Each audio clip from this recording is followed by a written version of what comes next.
thank you, Adobe. That was interesting. Anyway, so you might be familiar with my work already, I don't know, but I take pictures like this, and I'll explain a little more later, but I just wanted to give you the good work before I show you the bad work, because I'm going from here to there to here. So yeah, this is the good stuff, and this is the last kind of project I did in this Honeymoon Hotel. And this is another one you might have seen. Don't know, seen this one? I'll go into context later, I'm not this dumb, but like, but just to give you an idea of what I do, this is what I do. And it's a weird thing to do, to take pictures of yourself. It's a really, like, even just being a photographer is a weird, I don't know about you, but my least favorite question is, what do you do? Because you're just like, oh. And I don't know if you've actually, recently I had to have an operation, and I don't know if you've been under like general anesthetic, but I didn't realize they're actually like legally obliged to do small talk with you before the operation. I thought they were just really interested in me. I was like, oh, cool. But no, they're legally obliged to do it to kind of like help to make sure you're still awake, like so they can know, you know. Anyway, so this guy is like putting the stuff in my arm, and he's like, so what do you do? I'm like, oh, God. And I was like, oh, I'm a photographer. And you think that would be it, but no. They're like, oh, what do you take pictures of? I'm like, wait, the thing is going in. Like, how much time have you got? So I was like, oh, just, and he was like, oh, what? So do you do like fashion? And I was like, no. And he was like, okay, weddings? And I was like, no. No. And I could feel myself fading. I was like, okay, this shit is taking hold, okay. And we still hadn't got to the end of the conversation. So he was like, and he looked a bit confused, and he was a bit like, so what, do you take pictures of landscapes then? And that's when I was like, okay, I'm not going under with this guy thinking I take pictures of fucking landscapes. No. I was like, no, I take pictures of myself. And that's when I went kind of out. And the last thing I remember is his face just like, and him just distantly saying, you take selfies.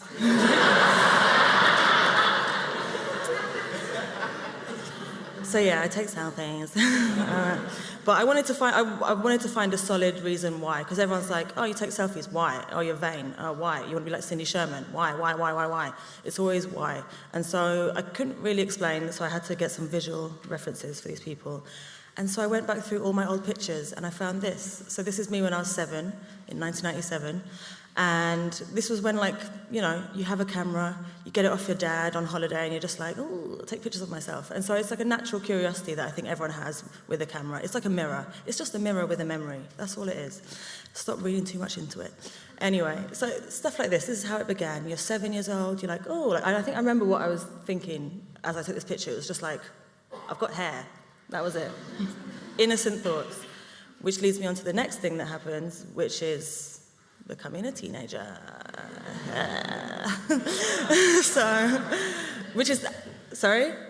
Which year is it?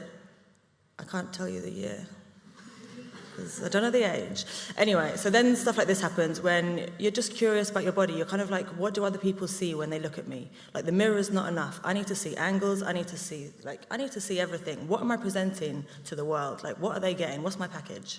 And everyone thinks that, this is what girls do now all the time, and guys as well, but this is basically what people hate. They're just like, this is the narcissism, this is disgusting, this is just vain and horrible. But I don't know, I feel like they're missing a big point of it, which is this is just a really, not morbid, that's not the word, but like a kind of sadistic curiosity. Like, you're not just going, yeah, like I look so good. You're kind of finding out like all your flaws. You're like, how disgusting am I? Let's be real, let's zoom in. And so you end up finding out like, how ugly am I? And it's a horrible thing to do to yourself, so don't be so hard on these girls. Anyway, so after that, and this was, just to give you a context of the time, this was around the time of MSN. Did everyone have MSN? Yeah. So this is when it took like 1 hour to send one picture to one guy. And it was like, it was a really bad time to try and be a hoe. Like, it was really not, like, it was tough. Anyway, I moved on. Then I got to sixth form, and you're kind of like, okay, I can be sexy, yeah. What can I do next? Shocking. And so I did this, and this was just like stuff in the house, like in the bathroom, get the jam from the kitchen, get the milk, whatever. And I'd get this stuff, and I'd take crazy pictures, and I'd show it to my teachers, and they would hate it. But I loved that. I was like, they just don't get it, yeah. But they did get it, and they were like, look, you're 18, like, come on, like, this is not that clever, like, this has been done before, blah, blah, blah, and I found it really hard to get over that, but I did, thank God.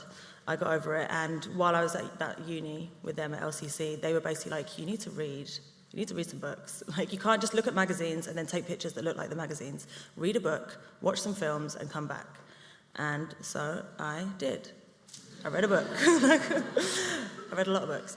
But I kind of discovered comedy in my work, and that was something that was really lacking in photography, especially photography. Oh my God. Like, you'd be at lunchtime, everyone's like, la, la, la, la, laughing, having fun. And then you sit in your tutorials, and they're like, I've been photographing a rock for 10 years. Related to Marxist theory, and you're just like, what? And so I really wanted to make everyone laugh, and so that was this is how I did that, and I feel like this was the beginning of something. This was the beginning of this character that I'm still working with now, and this kind of embodied all of that. It was like, it's funny, and it's a bit weird, I'm turned on, there's this, that was my holy trinity, just like funny, sexy, weird, which sounds really embarrassing, actually. Now I say it out loud. Anyway, so this was like the very first time I used myself in front of everyone else. Like, those other pictures, they were just for me and that one guy on MSN. This was the first time I'd actually publicly shown the work, and I liked the reaction, and so I carried on. And I carried on for a couple of years after uni, and then I did my kind of big project that relates to the first pictures you saw. So yeah, I found this picture after a whole year of doing nothing. Like, I had a good time after uni, I was doing well, and then I did nothing for a whole year. Like, a whole year of nothing. Not even like nothing, just nothing. And luckily, the good thing about doing nothing now is that you have the internet. And so, like, I don't know what people did when they were depressed before, like, just look at the ceiling, like, I don't know. But the internet, so I just would sit there and drag pictures to my desktop, like, oh yeah, whatever, okay, yeah, good for you, yeah. And just dragging inspo on the desktop, and I found this. And this is a honeymoon hotel in America, but I thought this was just like some old place that's been knocked down 20 years ago. But I reverse searched it. I normally have to explain what that is, but you all know what that is. I reverse searched it, and I found out it was a real place, like, functioning in Pennsylvania. And I've spoken about this before in the last Nicest Tuesdays talk, so I'm not going to go over this again because you guys love putting this on YouTube. So I can't repeat myself, but if you want to see the whole story, check it out. But basically, I went there. I just went because I thought, I don't know, my two thoughts is that, yeah, this place is going to get knocked down very soon, or, like, has a fashion photographer been there? Because that is the death of any location. Like, fashion photographers going there, like, they're just ruined for life. So I searched everywhere, and no one had been there, no one. And I was like, okay, that's it, that's the reason to go. So I went and I took these pictures, which I've spoken about before, but I'll go through quickly again. But yeah, I just went there just thinking, it's got mirrors, it's pink, that's it. It was purely like an aesthetic thing. But then once I got there, I realized this was kind of an experiment into what it means to be single in a very couple-centric environment, which sounds very Bridget Jones, but it's actually really relevant. So, but yeah, it's kind of like, I don't know, it was just, I didn't think the couples would be a big deal. I was like, yeah, whatever, I'm fine, I don't care. But then once you're around like 200 couples in a hotel like this, it's a new kind of awkward that you've never felt before. Like, when I'd go for dinner, like, the only time I'd see them was they would have like all you can eat breakfast and dinner, and I'd like force myself out of the room to go and join, like, ugh. And I'd go in there and they'd pull out 2 chairs. And I was like, huh. And then they wouldn't ask for my order for like the whole night. I was sitting there watching everyone eat, like, just, okay, sure. And then finally some lady would come over and be like, is he coming? I was like, no, he's not coming. Because basically the thing I found out, I spoke to a lot of the staff, and they were basically saying that the reason everyone was staring at me was because people do go there as a couple, as a make or break. They're like, this is it. And then obviously break. Obviously, come on guys. Yeah, it's a break.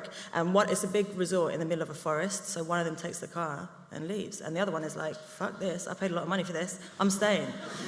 And so I look like a really cheap, like, jilted bride, who knows? Anyway, that's why they were staring. I thought they were just like, oh, single. No, anyway.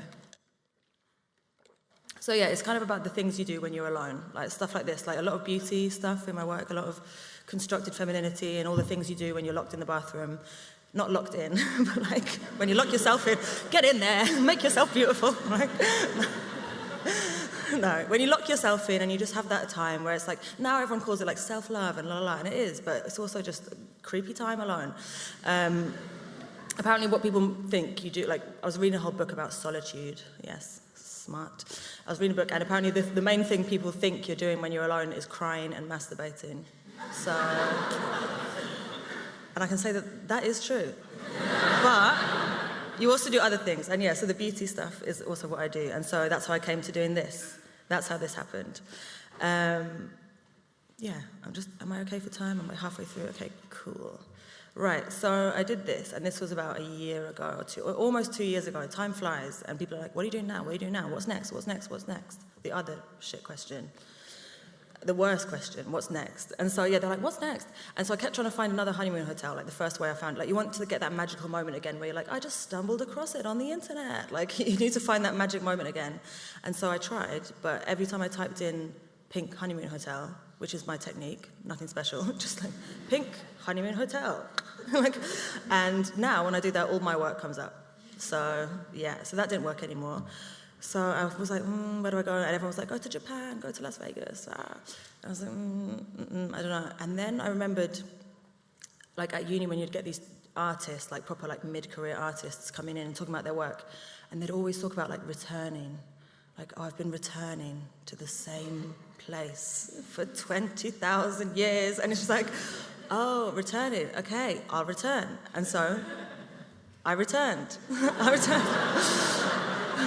like, if you can't think of something new, just go back to it. And everyone's like, she keeps going back to that. It's so dedicated. I went back, but this was actually a different branch. So it's kind of like Butlins. There's like Butlins number 1, Butlins number 2, la la la. And so I stayed in this new one that was pretty much exactly the same, but a little bit different enough for me to get something out of it. And so this is what I did when I first got there. And, well, actually, no, this isn't what I did. When I first got there, I did this. Like, you just have a little look around the room with my little camera, just testing things out. And I remember looking up and just being like, oh, fuck. Like, oh, no. Because I didn't know, I knew there was a mirror on the ceiling, which is, they didn't have that in the last hotel. But I didn't know that this is what you'd fucking see when you look at it. Like, this is, I have to, and I was just thinking, like, why do I have to take a picture of this? Why do I have to make an original artwork? Like, why can't I just cherish this memory and move on? Like, why do I have to do this? Like, why? Because I'm alone as well. Like, I'm all alone. There's no team to be like, right, yep, get the thing up there, get that over there. No, like, it's just me, a remote control, a camera, and like, fuck, like, how do I do this? Because all I could see in my head was this. And I was like, and I'm thinking, like, I need to make this, but I can't be bothered to make this. So what do I do? Like, I really can't be bothered. Like, I'm at this level, and I'm trying to get there, and I just really like, why isn't just someone do it for me? Anyway, so I was like, and also I didn't know how I was going to do it, so I started with this. This was how it began. This was the easiest bit. This was just like, yeah, get the bin from the hotel, get the camera, no tripod, nothing, stick it on, and first picture done. And that was like, okay. And I sat there. This took about 1 minute, then I just sat there like this. I just like, oh, the next bit. Okay, so the next bit was like, how do I get myself in the bath? Like, how do I... And I was like, maybe I'll just have a picture without me, you know? I don't know. So I was like, how do I get myself in there? And this was like there's no way of explaining. This is what I did. So I had to get the camera and put it above the bath and get enough of the heart to drop it in. This is another thing that I usually have to explain, but now I've seen all those, like, the design jokes. You know what I was doing, okay. They're like, comp it in? What's that? Anyway, so I comped myself in, put myself in, and the way I took this was I got the, like the liquids bag from the airport, put the remote control in that, done, skills, life hacks. Did that and checked the camera many times, because this is a heavy camera. This is not like, oh, this is a heavy, heavy camera. Like, if this camera falls and hits me on the head, which it could. If this falls and hits me on the head, like, I will die, or it will be a very embarrassing incident. Like, and do I really, and like this camera on my head, like in this hotel, in this bath, like, can you imagine? Like, it would be beautiful. Like, I'd love to see that, but I think I would rather die. So I was very scared to take this. This actually, it took a long time to set up, but once I was in there, I was like, yep, done, see you later. And this was the finished result, which I'm very pleased with. We got there in the end. And another one, one more little behind the scenes I've got for you. Because I think in my work, people see it and they're like, oh, it's so mysterious, it's so like unsettling, and oh, and all of this stuff. And really, the reality is just this.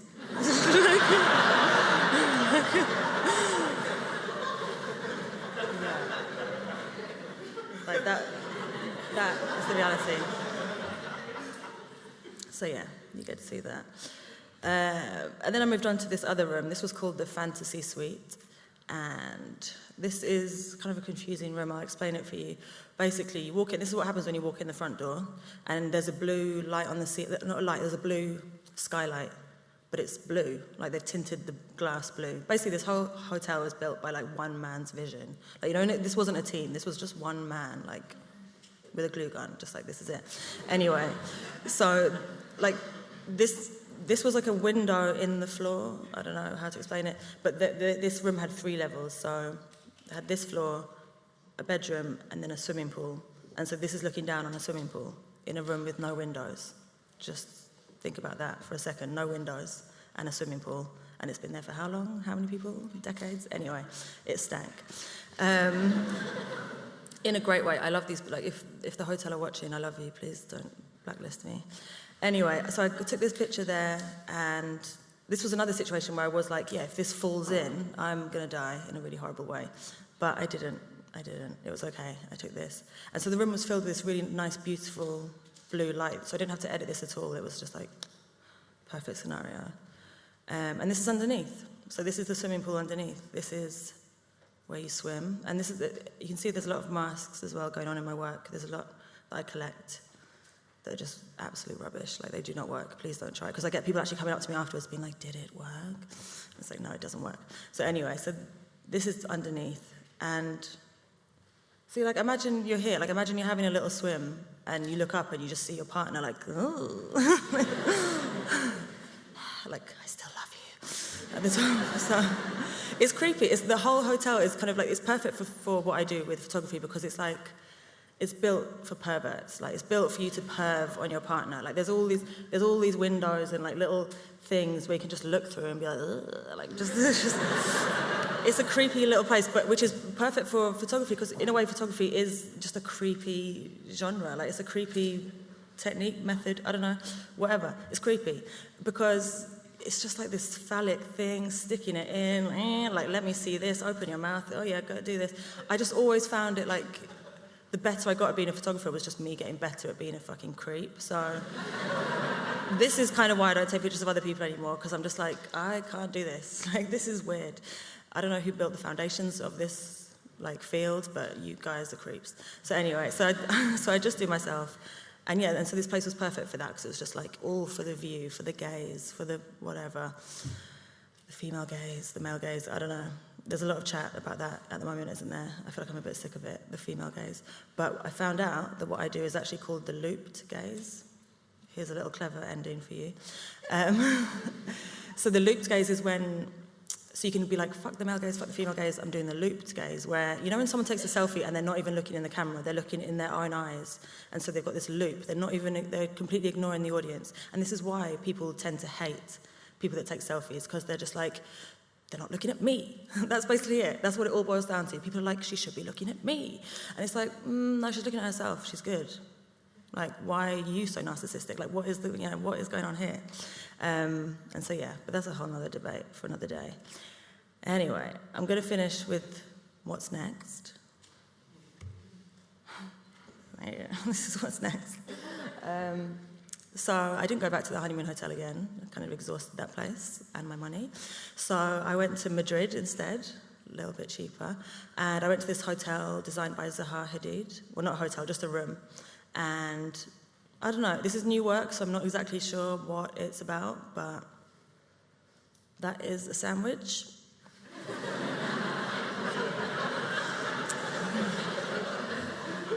And that's about all I can say right now. Thank you so much for listening to me. Thank you.